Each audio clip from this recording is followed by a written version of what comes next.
La chronique bourse, la quotidienne Zone Bourse, Anthony Bondin.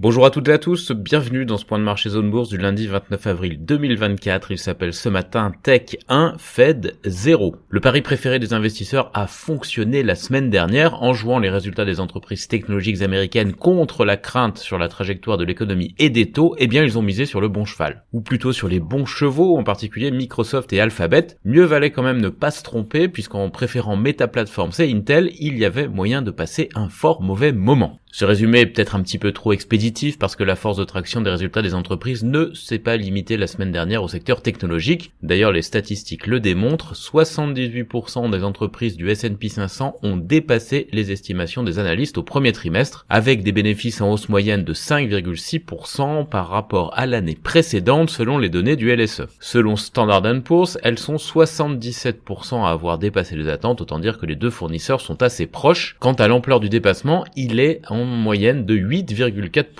Alors comme d'habitude, il y a une vision absolue et une vision relative de ces données. La lecture absolue consisterait à dire waouh, les entreprises américaines font nettement mieux que prévu. En réalité, les entreprises américaines dépassent toujours les attentes trop frileuses des analystes dans de telles proportions à peu de choses près. D'ailleurs, si on fait une moyenne sur les 5 dernières années, 77% des sociétés dépassent les attentes dans une proportion de 8,5%, c'est-à-dire presque exactement ce qui s'est passé au premier trimestre. Tout est donc normal, trop peut-être d'ailleurs. Je ne m'étends pas ce matin sur un sujet que j'aborde régulièrement, mais il faut retenir que les entreprises ont plusieurs leviers pour orchestrer le dépassement des attentes du marché, et en premier lieu celui de guider les analystes vers un chiffre un petit peu plus faible que les objectifs internes, histoire de réserver de belles surprises. Je n'ai pas encore de statistiques sur l'Europe à disposition, d'ailleurs on peut regretter qu'il y en ait peu globalement, mais disons que les publications du premier trimestre se passent plutôt bien en Europe aussi, même si l'effet prix l'emporte généralement sur les volumes, signe que le consommateur reste sous pression. La semaine dernière, les indices ont donc rebondi en dépit d'indicateurs peu favorables à l'assouplissement monétaire aux États-Unis. Si l'on passe en revue les grands indices, on constate que le Nasdaq 100 a gagné 4%, le S&P 500 environ 2,7%, le Nikkei 225 quelques 2,3% et le Stoxx Europe 600 autour de 1,7%. À Paris, le CAC 40 a un peu plus souffert, mais il a quand même gagné 0,8%. Il faut quand même souligner que la séance de vendredi s'est révélée décisive en Europe et aux États-Unis. Le marché a considéré que l'inflation américaine dite PCE, vous savez, c'est cette inflation réellement payée par le consommateur, et bien que cette inflation n'était pas aussi inquiétante que prévu sur le mois de mars. Le chiffre publié vendredi était pourtant plus élevé que redouté, ce qui aurait dû renforcer les angoisses du marché sur la capacité de la Banque centrale américaine à réduire ses taux. Mais les économistes ont rapidement souligné que l'évolution des prix a été gonflée par la révision en hausse des données de janvier et de février. Ça a un petit peu relativisé la donnée de mars, et donc provoqué un soulagement même si l'inflation reste trop élevée par rapport aux objectifs de la Fed. D'ailleurs, le marché hésite désormais entre une et deux baisses de taux cette année, avec un premier gros test en septembre. Je le rappelle une fois de plus, le marché estimait qu'on pouvait aller jusqu'à 7 baisses de taux en 2024, il n'y a pas si longtemps que ça. La réunion que le comité monétaire de la Réserve fédérale américaine tient cette semaine va permettre à Jérôme Powell et à ses acolytes de recadrer un petit peu le schéma directeur. Rendez-vous mercredi à 20h pour la décision. Pour résumer ce qui précède, on a coutume de dire qu'il ne faut jamais se battre contre la Fed, mais force est de constater que les entreprises technologiques ont la capacité de brouiller ce résultat ponctuellement. Allez, on va passer à tout ce qu'il faut savoir pour bien démarrer la semaine au niveau de l'actualité. D'abord, Moody's et Fitch ont décidé de ne pas tirer sur l'ambulance. Les deux agences de notation ont maintenu la notation crédit souveraine de la France en dépit du dérapage budgétaire en cours. Les prix du pétrole, eux, ils ont un petit peu reculé avec la poursuite des négociations sur le cessez-le-feu entre Israël et le Hamas. Le dollar, de son côté, a franchi au milieu de la nuit, enfin pour nous Européens, la barre des 160 yens. Ça constitue un plus haut depuis 1990. Puis il a brutalement chuté, navrant probablement les pauvres journalistes qui venaient de terminer leur papier. Y a-t-il eu intervention de la Banque du Japon sur le marché d'échange? Mystère insoutenable à l'heure où j'écris, enfin pour les gens qui s'intéressent à la parité entre le dollar et le yen. Le rebond, lui, il se poursuit en Asie. Le Hang Seng, l'indice de Hong Kong, a même franchi la marque des 20% de gains depuis ses plus bas du mois de janvier. Ça, c'est synonyme de ce que l'on appelle un marché haussier. Alors finalement, peut-être que les indices chinois vont finir par se redresser. Il va falloir quand même le confirmer, ce n'est pas la première fois qu'il y a un sursaut. Sur l'agenda macro hebdomadaire, on aura droit aux indicateurs PMI manufacturiers chinois la nuit prochaine, suivi de la première estimation de l'inflation européenne d'avril, ça c'est mardi. Aux États-Unis, le taux de chômage de mars sera annoncé vendredi, mais c'est donc la décision de la Fed mercredi qui attirera toute l'attention, même si un statu quo monétaire est presque garanti. Du côté du calendrier des publications des sociétés, il est encore copieusement garni. On aura Apple, Amazon, Eli Lilly, AMD, Coca-Cola, McDonald's et Pfizer aux États-Unis notamment. Du côté de l'Europe, c'est Novo Nordisk, HSBC RBC, AXA, Stellantis, GSK ou encore Shell.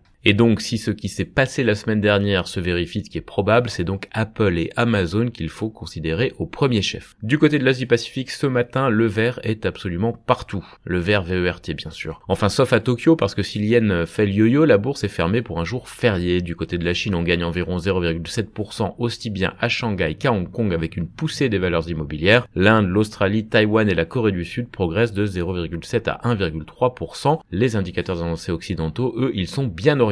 On passe sur l'actu des sociétés en France d'abord. Vivendi a publié une hausse organique de 5,4% de ses revenus au T1 ce matin et a confirmé une scission en 4 entités cotées. Engie veut se désengager de la centrale à charbon marocaine de Safi avant 2027. Xavier Niel monte à 29% du capital d'Unibail et Danone place un emprunt obligataire de 700 millions d'euros sur 6 ans à 3,481%. Le ministre de l'économie français a annoncé avoir envoyé à Atos une lettre d'intention en vue d'acquérir toutes les activités souveraines du groupe. On a aussi des petites actus du côté de HRS, de Xilam ou encore de Sirius Media. Côté agenda des publications du jour en France, on a Vika, Vetoquinol, Wavestone, Beneteau, Waga, Deezer, Nikon, Big Ben, HF, Montagne et Neige Développement, Rapide Nutrition, Euromedis, DLSI ou encore Onward. À l'international, BBVA a publié un bénéfice net du T1 supérieur aux prévisions. Par contre, c'est l'effet inverse pour Porsche AG qui a publié des chiffres inférieurs à ce qui était attendu au T1. Du côté de l'Europe, BHP songerait à relever son offre sur Anglo-American selon plusieurs sources. Deutsche Bank va prendre une provision pour risque légal de 1,3 milliard d'euros liés au contentieux avec les anciens actionnaires de Postbank. Les autorités antitrust de l'UE avertissent que l'accord entre IAG et Air Europa pourrait réduire la concurrence. BMW va investir 20 milliards de yuan, ça représente à peu près 2,8 milliards de dollars dans sa base de production en Chine. Et Wärtsilä a remporté un très gros contrat toujours en Chine pour équiper 12 porte-conteneurs neufs en moteur auxiliaire fonctionnant au méthanol. Par ailleurs, Azerion rachète 26% des parts du spécialiste du marketing numérique Eniro, Blackstone prépare une meilleure offre sur Hypnoxis et Lufthansa et ITA doivent renoncer à 11 créneaux horaires à Milan pour obtenir le feu vert de l'UE à leur rapprochement. Sur l'agenda des publications du jour, Philips, Bolloré Vivendi, Beazley ou encore Morphosis. Côté Amérique, Alphabet a passé la marque des 2000 milliards de dollars de capitalisation pour la première fois de son histoire vendredi. Elon Musk, le patron de Tesla, a fait une visite surprise en Chine une semaine après avoir renoncé à se rendre en Inde. Les commentateurs y voient un symbole. Le groupe Tesla en a profité pour signer un accord sur la conduite autonome avec Beidou.